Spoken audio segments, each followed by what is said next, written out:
Dalam Islam itu, kalau saya mau mengkonsumsi binatang halal darat, itu harus disembelih. Pakai apa? Pisau berbahan besi, baja, bambu, bahkan benang yang tajam kalau untuk ayam boleh. Tapi nggak boleh berbahan dasar tulang. Jadi kalau ada tulang binatang, saya asah, saya jadikan pisau, itu nggak boleh saya pakai sembelih. Tapi uniknya, giginya anjing bisa diganti dengan syarat anjingnya anjing pinter nih, anjing mengerti. Misalnya anjing itu saya suruh, kamu bunuh rusa itu ya. Itu rusa punya saya. Anjingnya bilang, gup, ya saya paham. Saya tepok pahanya, baca bismillah. Dia gigit itu rusa. Begitu mati, saya datang ke sana. Anjing tuh nggak ngambil komisi, nggak korupsi dia ini. Punya integritas anjing ini ya, untuk tidak mengambil apa yang bukan haknya. Maka itu hukumnya halal.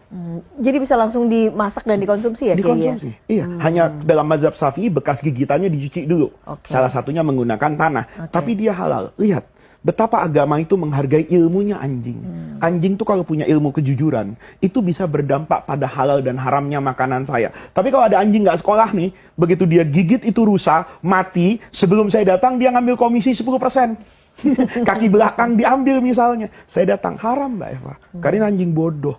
Dia nggak tahu kalau dia tuh hanya saya beri hak untuk membunuh, bukan untuk mengambil.